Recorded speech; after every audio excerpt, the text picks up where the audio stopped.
እጅግ በጣም የሚገርመው ግን በዚህኛው በሶስተኛው በመንፈስ በሆነው የጸሎታችሁ ደረጃ አትጸልዩ፣ አትዘምሩም፣ መናገርም አትችሉም።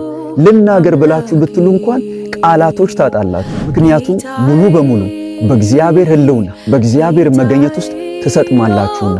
ስለዚህ ነፍሳችሁ ልታደርግ የምትችለው አንድ ነገር ብቻ ነው። መናገር አትችልም፣ መዘመር አትችልም። ማድረግ የምትችለው ማልቀስ ብቻ ነው። በዚህኛው የመገኘቱ ክልል የነፍሳችሁ ትኩረት እግዚአብሔር ምን ሊሰጣት እንደሚችል ወይም ደግሞ ምን ሊያደርግላት እንደሚችል ሳይሆን እግዚአብሔርን ራሱን ማወቅና ማወቅ ብቻ ነው የሚሆነው። ዋው! እግዚአብሔርን ማወቅ በታላላቅ መገለጦችም መሞላት ያለው በዚህኛው በሶስተኛው የመገኘቱ ክልል። መንፈስ ቅዱስ ደግመን ካኝ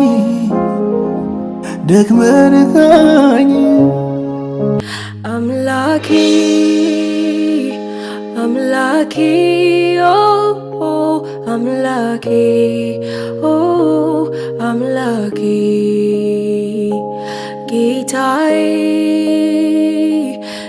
ሻሎም የተወደዳችሁ ውድ የሆሊ ቲዩብ ኢትዮጵያ ዩቲዩብ ቻናል ቤተሰቦች እንዴት አላችሁ? እግዚአብሔር አምላካችን ወዶና ፈቅዶ ዛሬም በአዲስ ቪዲዮ ተገናኝተናል። ክብር ለጌታ ይሁን። በዛሬው ቪዲዮ ሶስቱን የጸሎት ደረጃዎችን እንዲሁም በጸሎታችሁ በእግዚአብሔር መገኘት ውስጥ የምትሰጥሙበትን ሚስጥር የማስተምራችሁ ይሆናል። በተለይ ሶስተኛው በእግዚአብሔር መገኘት ውስጥ የምትሰጥሙበት የእግዚአብሔርን ሕልውና በሙላት ፊል የምታደርጉበት የጸሎት ደረጃ ነው። ስለዚህ ቪዲዮውን እስከ መጨረሻ ድረስ በትኩረት እንድትከታተሉት ከወዲሁ ጋብዛለሁ። ለዚህ ቻናል አዲስ የሆናችሁ ቻናሉ ሆሊ ቲዩብ ኢትዮጵያ ነው። እኔ ወንድማችሁ መልካሙ ጌታ ነኝ። ቻናሉን ሰብስክራይብ በማድረግ እንዲሁም የደወል ምልክቷን በመጫን በየጊዜው በመንፈሳዊ ሕይወታችሁ እጅግ የምትበረቱባቸውን እንደዚህ ያሉ ትምህርቶችን ማግኘት ትችላላችሁ። እንደተለመደው ሁላችሁም ስትጀምሩ ይህንን ቪዲዮ ላይክ በማድረግ ጀምሩ። እናንተ ላይክ ባደረጋችሁ መጠን ዩቲዩብ ይህንን ቪዲዮ ለብዙዎች ስለሚያደርሰው፣ ስለዚህ ሁላችሁም ቪዲዮውን ስትጀምሩ አሁኑኑ ላይክ በማድረግ አብራችሁኝ አገልግሉ። አሁን ወደ ቪዲዮ እናልፋለን። በመጀመሪያ ደረጃ ጸሎት የምንለው ነገር ሁሉን ፈጣሪ የሆነው እግዚአብሔር አምላክ ከፍጥረቱ አንዱ የሆነው የሰው ልጅ ከእርሱ ጋር ህብረት እንዲያደርግ ያዘጋጀው መንገድ ነው። በመጽሐፍ ቅዱሳችን በሉቃስ ወንጌል ምዕራፍ 11 ላይ ስንመለከት ከጌታ ኢየሱስ ደቀ መዛሙርት አንዱ ጌታ ኢየሱስን እንደዚህ ብሎ አለው፣ ዮሐንስ ደቀ መዛሙርቱን ጸሎት እንዳስተማራቸው እኛንም እንዲሁ ጸሎት አስተምረን ብሎ አለው።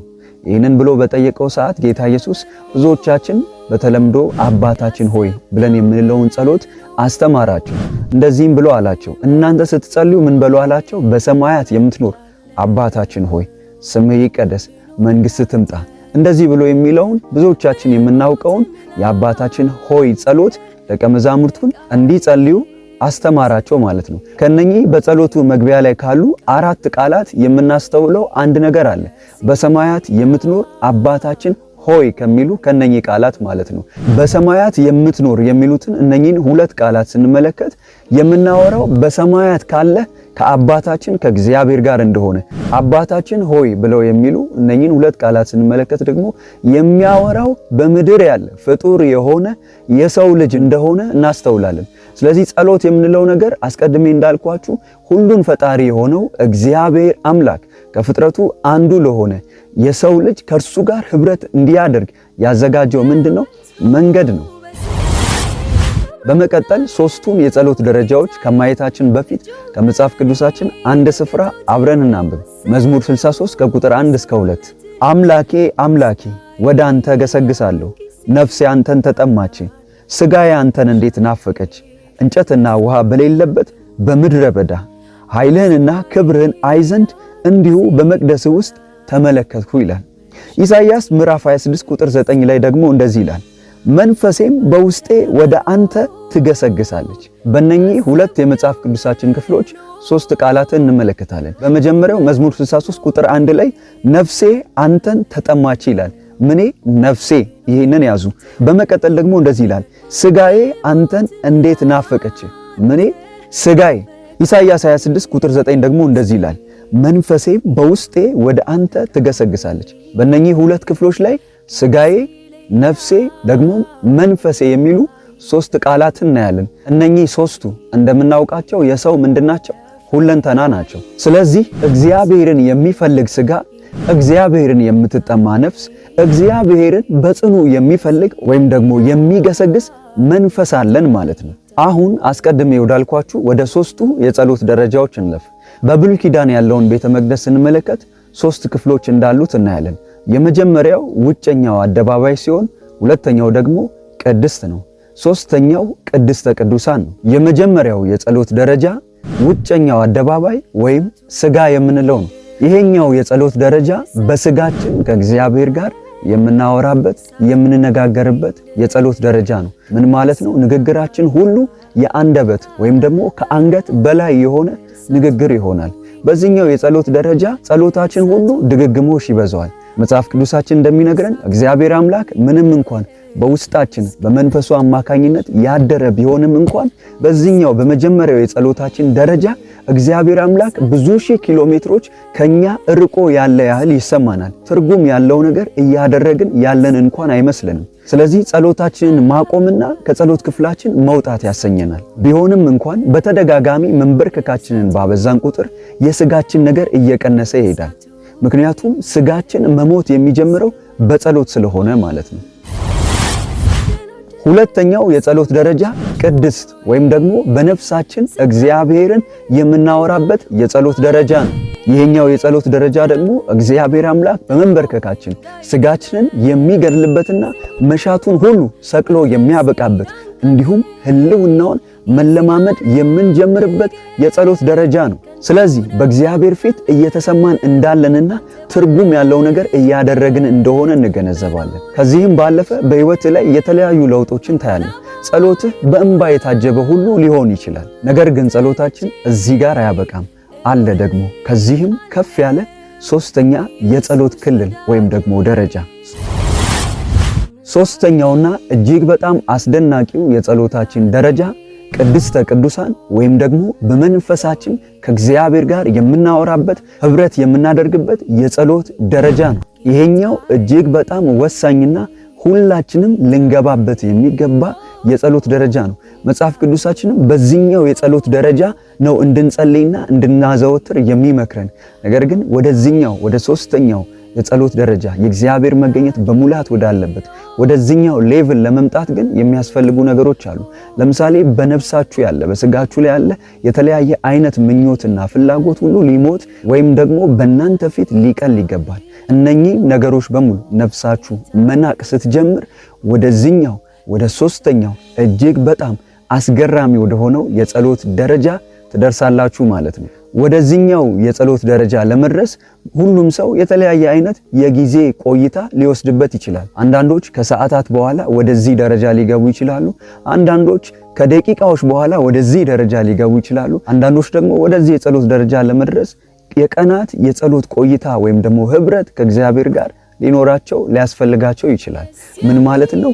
እያንዳንዱ ሰው ወደዚህ ደረጃ የሚደርስበት ጊዜ ከእግዚአብሔር ጋር እንዳላችሁ ህብረትና እግዚአብሔርን እንዳወቃችሁበት እንደቀረባችሁበት ልክ የሚወሰን ይሆናል ማለት ነው። ይሄኛው የጸሎታችን ደረጃ አስቀድሜ እንዳልኳችሁ በመንፈሳችን ከእግዚአብሔር ጋር ህብረት የምናደርግበት የጸሎት ደረጃ ነው። መጽሐፍ ቅዱሳችንም በሮሜ 12:11 ላይ በመንፈስ የምትቃጠሉ ሁኑ በማለት ይናገራል። ኤፌሶን 6:18 ደግሞ በጸሎትና በልመና ሁሉ ዘወትር በመንፈስ ጸልዩ ይለናል። በዚሁ መሰረት መጽሐፍ ቅዱሳችንም ክርስቲያኖች ሁሉ እንዲጸልዩ የሚመክረው ጸሎት በመንፈስ የሆነውን ጸሎት ነው ማለት ነው። እጅግ በጣም የሚገርመው ግን በዚህኛው በሶስተኛው በመንፈስ በሆነው የጸሎታችሁ ደረጃ አትጸልዩም፣ አትዘምሩምም፣ መናገርም አትችሉም። ልናገር ብላችሁ ብትሉ እንኳን ቃላቶች ታጣላችሁ። ምክንያቱም ሙሉ በሙሉ በእግዚአብሔር ህልውና በእግዚአብሔር መገኘት ውስጥ ትሰጥማላችሁና። ስለዚህ ነፍሳችሁ ልታደርግ የምትችለው አንድ ነገር ብቻ ነው። መናገር አትችልም፣ መዘመር አትችልም።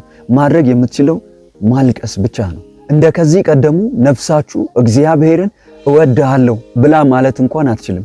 ምክንያቱም የገባችበት ከባድ የእግዚአብሔር ህልውና ፊል እያደረገች ያለችው ከባድ የእግዚአብሔር ህልውና እየተሰማት ያለው የእግዚአብሔር ፍቅር እርሷም በዚያ ሰዓት ለእግዚአብሔር ያላትን ፍቅር እወድሃለሁ የሚለው ቃል ሊገልጥላት እንደማይችል ስለምትገነዘብ ነፍሳችሁ እግዚአብሔርን እንደዚህና እንደዚያ ብላ ለማለት ፍቅሯን ለመግለጥ ቃላት ታጣለች። ስለዚህ ማድረግ የምትችለው አንድ ነገር ብቻ ነው። ማልቀስ ብቻ። በዚህኛው የመገኘቱ ክልል የነፍሳችሁ ትኩረት እግዚአብሔር ምን ሊሰጣት እንደሚችል ወይም ደግሞ ምን ሊያደርግላት እንደሚችል ሳይሆን እግዚአብሔርን ራሱን ማወቅና ማወቅ ብቻ ነው የሚሆነው። ታላቁ የእግዚአብሔር ሰው ፓስተር ቤንሂም ይህንን ሶስተኛውን የመገኘቱን ክልል በአንድ ምሳሌ ገልጦታል። ይሄ ምሳሌ ልክ ሰዎች በሐይቅ ዳር ወይም ደግሞ ውሃ ዳር ላይ ሆነው ፀሐይን እንደሚሞቁ ልክ እንደዛ በዚህኛው በሶስተኛው የመገኘቱ ክልል ውስጥ ነፍሳችሁ የእግዚአብሔርን ሕልውና እንደምትሞቀው ተናግሯል። ወገኖቼ በዚህኛው በሶስተኛው የመገኘቱ ክልል ነፍሳችሁ የእግዚአብሔርን ሕልውና እየናፈቀችሁ ወይም ደግሞ እየተጠማችሁ ሳይሆን ያለችው እየጠጣችሁ ነው ያለችው። ዋው!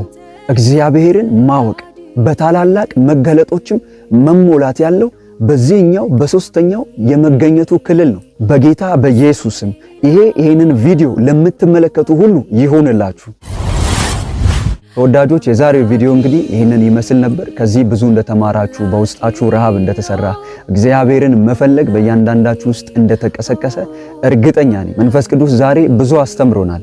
ይሄ ቪዲዮ ለብዙዎች መድረስ ስላለበት ሁላችሁም ይህንን ቪዲዮ አሁኑኑ ላይክ አድርጉ፣ እንዲሁም ደግሞ ለወዳጆቻችሁ ሼር አድርጉ። ከዛሬው ቪዲዮ ከዚህ የተማራችሁትን ደግሞ በኮሜንት ማስቀመጫው ቦታ ላይ ብትጽፉልኝና የእናንተን ተሳትፎ ባይ ደስ ይለኛል። ወዳችኋለሁ። ለዚህ ቻናል አዲስ የሆናችሁ ቻናሉ ሆሊ ቲዩብ ኢትዮጵያ ነው። እኔ ወንድማችሁ መልካሙ ጌታ ነኝ። ቻናሉን ሰብስክራይብ በማድረግና የደውል ምልክቷን ተጭናችሁ ኦል በማለት ቤተሰብ ሁኑ። በቀጣይ በአዲስና ለመንፈሳዊ ሕይወታችሁ እጅግ በሚጠቅም አዲስ ቪዲዮ እስከምንገናኝ ድረስ ወዳችኋለሁ። ሻሎም ኃያላን አምላኬ አምላኬ ኦ አምላኬ ኦ አምላኬ ጌታዬ